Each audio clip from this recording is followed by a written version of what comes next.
আলাইকুম ওয়া রাহমাতুল্লাহি ওয়া বারাকাতুহু। কাছে এবং দূরে, দেশে কিংবা প্রবাসে, যে যেখান থেকে দেখছেন বা শুনছেন, আমাদের আভাস নাইনের পক্ষ থেকে আপনাদের জন্য রইল আন্তরিক শুভেচ্ছা ও ভালোবাসা। প্রিয় দর্শক, রমজান আমাদের শিক্ষায় আমরা কত বেশি নিয়ামতের মধ্যে আছি, অথচ আমরা তা উপলব্ধি করি না। যে খাবার প্রতিদিন পাই, যে পানি পান করি, যে শরীর সুস্থ রয়েছে, এই সবই আল্লাহ তাআলার দান। কিন্তু আমরা কি তার যথাযথ কৃতজ্ঞতা আদায় করছি? কোরআন মাজিদে আল্লাহ সুবহানাহু ওয়া তাআলা সূরা ইব্রাহিমের ৭ নম্বর আয়াতে কৃতজ্ঞতা সম্পর্কে বলেছেন, আউযু বিল্লাহি মিনাশ শাইতানির রাজীম, বিসমিল্লাহির রহমানির রহিম, লাইন শাকারতুম লাযীদান্নাকুম।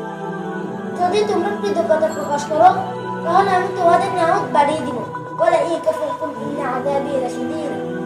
আর যদি কৃতজ্ঞতা আদায় না করো, তাহলে মনে রেখো, নিশ্চয়ই আমার আযাব অনেক কঠিন। প্রিয় দর্শক, আমরা কিভাবে কৃতজ্ঞতা আদায় করবো? অল্পতে সন্তুষ্ট থাকবো, যে যা পেয়েছি তাতে শুকরিয়া আদায় করবো, অপরের প্রতি উদার হব। প্রকৃত কৃতজ্ঞতা হলো আল্লাহর দেওয়া নিয়ামতকে শুধু নিজের জন্য সীমাবদ্ধ না রেখে তা অন্যদের সঙ্গে ভাগ করে নেওয়া।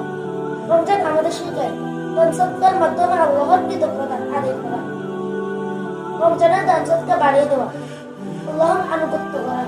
কৃতজ্ঞতা শুধু মুখে নয়, কাজের মাধ্যমে প্রকাশ করা।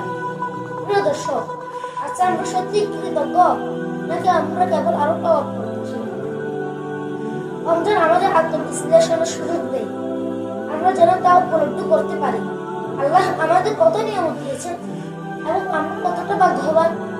প্রিয় দর্শক, প্রকৃত কৃতজ্ঞতা শুধু মুখে আলহামদুলিল্লাহ বলা নয়, বরং তা অন্তরে ধারণ করা, কাজে প্রতিফলিত করা, মানুষের কল্যাণে ব্যবহার করা। আসুন আমরা সত্যিকারের কৃতজ্ঞবান হয়ে আল্লাহর নিয়ামতের মূল্য দিই এবং তার মতো চলার প্রতিজ্ঞা করি। আল্লাহ যেন আমাদের কৃতজ্ঞ অন্তর দান করেন। আমিন। জাযাকুমুল্লাহু খাইর। আসসালামু আলাইকুম ওয়া রাহমাতুল্লাহি ওয়া বারাকাতুহু।